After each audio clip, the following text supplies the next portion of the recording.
ஏங்கொழி ஞாலத்து இருளகச்சும் ஆங்கவற்றுள் மின்னேர் தனியாழி வெங்கதிரோன் ஏனையது தன்னேர் இல்லாத தமிழ்.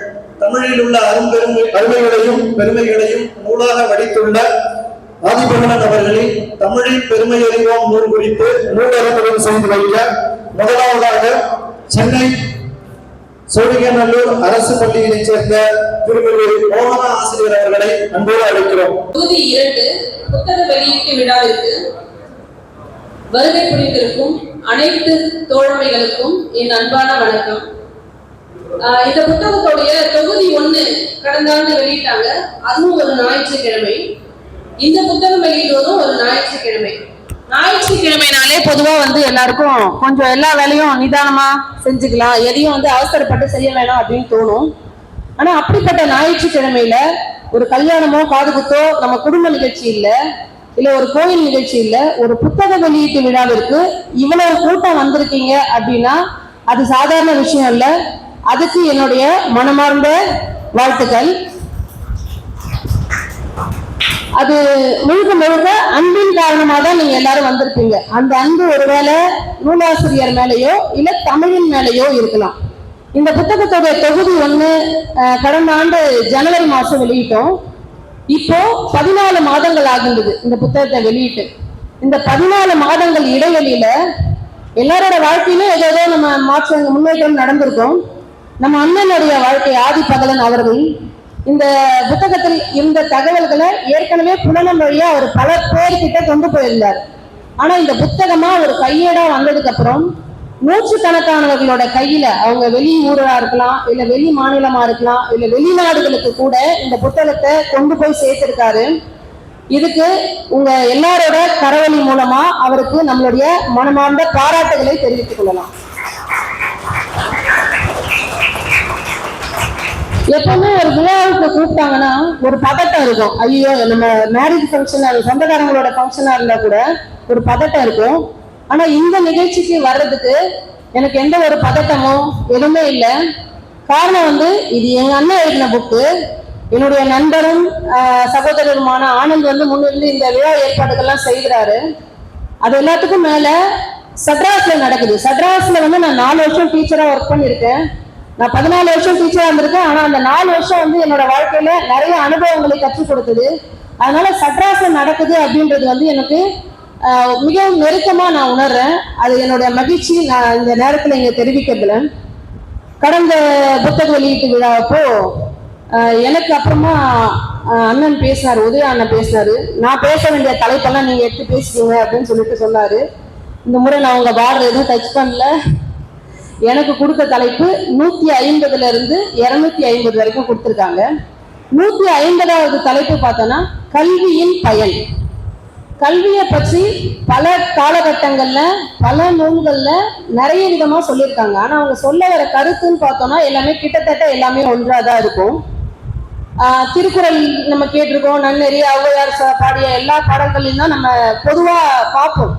ஆனா அண்ணன் நான்மணி கடிகை 11 கீழ்கணக்கு நூல்களில் ஒன்றான நான்மணி கடிகையில இருந்து ஒரு பாட்டை எடுத்து அந்த தலைப்புல சொல்லியிருக்காங்க. அதுல என்ன சொல்லியிருக்காங்கன்னா, நானும் படிக்கிறேன்னு எதையோ எடுத்து படிக்காம அறிவார்ந்த நூல்களை தேர்ந்தெடுத்து படிச்சாதான் ஒருத்தன் உண்மை நெறியில வாழ்ந்து உயர்ந்த நிலையை அடைவான் அப்படின்னு சொல்லியிருக்காங்க. ஒரு 10 வருஷத்துக்கு முன்னாடி ஒரு மாணவன் கிட்ட போயிட்டு நீ எதுக்கு படிக்கிற அப்படின்னு கேட்டோம்னா, நான் படிச்சு நல்ல வேலைக்கு போகணும்னு சொல்லியிருப்பான். இப்போ நம்ம கேட்டோம்னா எக்ஸாம்ல பாஸ் பண்ணணும், அதுக்காக நான் படிக்கிறேன்னு சொல்றாங்க. ஸோ அந்த அளவுக்கு கல்வியோட நோக்கம் குறுகிக்கிட்டே வருது. அவங்களுடைய அறிவு ஆற்றல் பெருகுது, அது ஒரு விஷயம் ஒரு பக்கம் இருந்தாலும் கல்வி முழுக்க முழுக்க தேர்வுல வெற்றி பெறுவதற்காக அப்படின்ற மாதிரி நோக்கம் குறுகிட்டு இருக்கு. ஆனா அந்த சங்க இலக்கிய பாடல்ல மனிதன் கல்வி எதற்காக பயன்படுத்தி கொள்ள வேண்டும்னா, அவன் நல்ல குணங்களை பெற்று நல்ல மனிதனாக முதல்ல வாழும். அவன் எத்தனை டிகிரி முடிச்சிருக்கிறான்றதெல்லாம் விஷயம் இல்லை, அடுத்தவங்க கிட்ட அவன் எப்படி நடந்துக்கிறான் அதுதான் அவன் கற்ற கல்வியோடைய பலன் அப்படின்றத அந்த தலைப்புல அழகா விவரிச்சிருக்காங்க. அடுத்துதான் காணல் நீர் அப்படின்ற ஒரு தலைப்பு ஒன்று சொல்லியிருக்காங்க. அதுல அவங்க சொல்லியிருக்க கருத்து, பகுத்தறிவுவாதிகள் யாரும் பகட்டை விரும்புவதில்லை, பகட்டா இருக்கிறவங்க யாருமே பகுத்தறிவுவாதிகளா இருக்க முடியாதுன்னு சொல்லியிருக்காரு. நீங்க இப்ப நம்மளை சுத்தி நடக்கிற சமுதாயத்துல நடக்கிற நிறைய விஷயங்கள் பாத்தீங்கன்னா கூட சோசியல் மீடியா எல்லாமே எடுத்தோம்னா ஒரு சின்ன உதவி செஞ்சனா கூட அதுல முதல்ல எந்த வகையில விளம்பரம் செய்யலாம் அப்படிதான் பாக்குறாங்க. யாருக்காவது ஒரு சின்ன ஒரு 1000 ரூபாய் காசு கொடுத்தா கூட உடனே நான் இவங்களுக்கு கொடுத்தேன் அப்படின்னு சொல்லிட்டு. ஸோ பரந்த மனப்பான்மையோட பகுத்தறிவோடு இருக்கிற யாரும் அந்த மாதிரி பகட்டை விரும்புவதில்லை அப்படின்னு சொல்லியிருக்காரு. அந்த தலைப்பு நாமே சுய பரிசோதனை செய்துக்கலாம். நம்ம பகுத்தறிவாதியா இருக்கிறோமா இல்ல பகட்டுக்காக செய்யறோமா அப்படின்ட்டு நம்மளை சுய பரிசோதனை செய்து கொள்வதற்கு அந்த தலைப்பு உதவியா இருக்கு. இன்னொன்னு, பெண் தெய்வம் அப்படின்ற ஒரு தலைப்புல கபிலன் கயல்விழின்ற ஒரு தம்பதியை பத்தி கதை ஒண்ணு சொல்லியிருக்காரு. அந்த தலைப்போட இறுதியில அந்த கயல்விழியோட பிரசவ காலத்துல அவருடைய கணவன் கூடவே இருந்து அந்த பெண் படுகின்ற இன்னல்களை எல்லாம் பார்த்துட்டு அவர் கணவன் சொல்றாரு, பெண் தெய்வமா மதிக்கப்பட வேண்டியவள் அப்படின்னு சொல்றாரு. இது எது சங்க இலக்கிய பாடல்கள்ல வர ஒரு கதையா அவர் சொல்றாரு. இடைக்காலத்துல பெண் ஏன் அடிமையானாலும் ஒரு புத்தகம் வந்திருக்கு. ஸோ சங்க காலத்துல பெண் தெய்வமா மதிக்கப்பட்டிருக்கா, அதுக்கப்புறம் காலத்துல பெண் அடிமையாக்கப்பட்டிருக்கா. அதையெல்லாம் தாண்டி பெண்கள் இப்போது பல துறைகளில் சாதிச்சுட்டு வராங்க. ஆனாலும் சமுதாயத்துல பெண்களுக்கு எதிராக நடக்கிற பிரச்சனைகள் குறையவே இல்லை. அதை நம்ம டெய்லியுமே நியூஸ்ல பார்த்துட்டு தான் இருக்கும். ஸோ பெண்களை நீங்க தெய்வமாகவும் மதிக்க வேண்டாம், அடிமையாகவும் நடத்த வேண்டாம், ஒரு சக மனுஷியா பார்த்தாலே போதும் அப்படின்றது தான் அந்த தலைப்பின் வழியா நான் தெரிஞ்சுக்கிறதா நான் சொல்றேன். அடுத்தது 171வது தலைப்புல இல்லாது சொன்னேனுக்கு இல்லை என்றான். ராமச்சந்திர கவிராயர் அப்படின்ற ஒரு புலவர் ஒரு அரசனிடம் சென்று, அந்த அரசர் கல்வி அறிவே இல்லாதவர், ஆனா அவரை கல்விவான் அப்படின்னு சொல்லிட்டு பாராட்டுறாரு. அவர் நான் ஒழுங்காவே ஆட்சி நடக்காதவர், ஆனா சிறந்த அரசன் சொல்றாரு. இந்த மாதிரி இல்லாத குணங்களை எல்லாம் சொல்லி சொல்லி அவரை பாராட்டி கடைசியில பரிசில் கேட்டு நிக்கிறாரு. ஆனா அந்த அரசன் என்ன சொல்லிடுறான், நீ என்னுடைய ஊரை சேர்ந்த ஒரு புலவர் இல்லை, அதனால உனக்கு பரிசில் கிடையாது அப்படின்னு சொல்லி திருப்பி அனுப்பிடுறாங்க. அப்ப வர வரையில அவர் கேட்கிறாரு, நான் இல்லாததையெல்லாம் இருக்குன்னு சொன்னதுனால அவர் எனக்கு எந்த பரிசும் இல்லைன்னு சொல்லி அனுப்பிட்டாரு அப்படின்னு சொல்றாரு. இந்த தகவல் படிக்கும்போது புறநானூறுல இதே மாதிரி ஒரு செய்தி வரும். ஈ என இறத்தல் இழிந்தன்று அதனெதர் ஈயேன் என்றல் இழிந்தது, கொல் என கொடுத்தல் கொடையன்று அதன் எதிர் கொல்லேன் என்றால் அதனினும் உயர்ந்தது. அதாவது ஒருத்தவங்க கிட்ட போயிட்டு நம்ம என்கிட்ட இது இல்லைன்னு கேட்கிறோம் இல்லையா, அது இழிவான செயல் இல்லை. அப்படி கேட்கறவங்க கிட்டயும் அதெல்லாம் உனக்கு கொடுக்க முடியாது போன்னு சொல்றது, அதுதான் இழிவான செயல். அதே மாதிரி இதை வச்சுக்கோன்னு நம்ம ஒருத்தருக்கு கொடுக்குறோம் இல்லைங்களா, அது கொடை இல்லை. அப்படி கொடுக்குறவங்க கிட்டயும் எனக்கு வேணாம் நானே பார்த்துக்கிறேன்னு சொல்லிட்டு பெருந்தன்மையா சொல்லி வரோம் இல்லையா, அதுதான் உயர்ந்தது அப்படின்னு சொல்லிட்டு புறநானூற்று பாடல்ல சொல்றாங்க. அடுத்தது 174வது தலைப்புல பாத்திரம் அறிந்து பிச்சை இடு. பாத்திரம் அறிந்து பிச்சை இடுங்க. இந்த கடந்த ஒரு வாரமா நீங்க செய்திகள்லாம் பார்த்துருப்பீங்க. தமிழுடைய தலை சிறந்த பாடலாசிரியர் ஒருவர், பேர் சொல்ல விரும்பல, அவருக்கு இலக்கியத்திற்கான ஒரு உயரிய விருது அறிவிக்கப்பட்டிருக்கு. அதுக்கு பாராட்டி சில பேரும் அதற்கு எதிர்ப்பு தெரிவித்து பல பேரும் கருத்து சொல்லிட்டு இருக்காங்க, அவருக்கு ஏன் கொடுத்தீங்க அப்படின்ற மாதிரி. இத பல நூற்றாண்டுக்கு முன்னரே சங்க இலக்கியத்துல கபிலர் கடையேழு வள்ளல்களில் ஒருவராகிய மலையமான் திருமுடிக்காரிக்கு உபதேசம் செய்யற மாதிரி ஒரு பாடலை அதுல சொல்லியிருக்காரு. நீங்க பாட்டு பாடுறவங்களுக்கெல்லாம் பரிசுல எடுத்து கொடுத்துறாதீங்க, பாத்திரம்னா பாடுகின்ற திறனை அறிந்து அவங்களுக்கு பரிசில் கொடுங்க அப்படின்றது தான் அதோட பொருள். அதுவே அப்படியே மாறி மாறி என்ன ஆயிடுச்சு, பாத்திரம் பிச்சை இடுன்னு ஆயிடுச்சு. பாத்திரம்ன்றது வேற, இது பாத்திரம், சரிங்களா? அப்போ ஒரு தகுதியானவர்களுக்கு தகுதியான விருது போய் சேர வேண்டும் என்றது பல காலமாவே நம்மிடையே இருந்து வரும் ஒரு ஆதங்கமா இருந்துட்டு இருக்கு. அடுத்த தலைப்புல உடனே திறம் அறிந்து பெண்ணை கொடு அப்படின்னு சொல்றாரு. அப்படின்னா அரசன். ஒரு நல்ல அரசன் ஆட்சி செய்கின்ற ஒரு நாட்டுல எல்லாமே சரியா இருக்கும். அவனோட ஆட்சி நடக்கிற இடத்துல மக்கள் எல்லாம் மகிழ்ச்சியா வாழ்வாங்க, ஒரு பொருளாதாரத்துல தன்னிறைவடைஞ்சு வாழ்வாங்க. அந்த மாதிரியான ஒரு நாட்டுல உன்னோட பெண்ணை கொடுத்தா அந்த பெண் மகிழ்ச்சியா வாழ்வா அப்படின்றதுதான் அதுல சொல்ல வர கருத்து. ஆனா அது நம்மளுங்க என்னவா மாத்திட்டாங்க, கோத்திரம் அறிஞ்சு பொண்ணை கொடு அப்படின்னு சொல்லிட்டாங்க. குலம் கோத்திரம் அதெல்லாம் வர ஆரம்பிச்சிருச்சு. ஆனா அதனுடைய உண்மையான பொருள் பாத்திரம் கோத்திரம் அப்படின்ற வேறுபாட்டை இந்த 2 தலைப்புகள்ல அழகா சொல்லியிருக்காரு. அதே மாதிரி 179ல ஒரு நாலடியார்ல இருந்து ஒரு பாட்டு சொல்லியிருக்காரு, பச்சோலைக்கு இல்லை ஒளி. நம்ம பழமொழியா கேட்டுட்டு இருப்போம், நிறைக்குடம் தழும்பாது குறைக்குடம் கூத்தாடும். அதே மாதிரிதான் காய்ந்த ஓலை கலகலக்கும், பச்சோலைக்கு இல்லை ஒளி. ஸோ எப்பவுமே நம்மளுக்கே தெரியும், ஒண்ணுமே இல்லாதவங்க தற்பெருமை பேசிட்டு திரிவாங்க, அறிவார்ந்தவர்கள் எப்போதும் அடக்கத்தையே விரும்புவார்கள் அப்படின்றத இந்த தலைப்புல சொல்லியிருக்காரு. அதே மாதிரி 186ல அந்த காலத்துல மக்கள் வணிக மேலாண்மையில எப்படி சிறந்து விளங்கினாங்க அப்படின்றத பரஞ்சோதி முனிவர் எழுதின திருவிளையாடற் புராணம் அப்படின்ற நூல்ல இருந்து மேற்கோள் காட்டி ஒரு கருத்து சொல்லியிருக்காங்க. ஒரு மளிகை கடையில ஒரு வியாபாரி வியாபாரம் பண்ணிட்டு இருக்காரு. அவர்கிட்ட வந்து ஒரு அம்மா பச்சரிசி இருக்கான்னு கேட்குறாங்க. ஆனா கடையில பச்சரிசி இல்லை.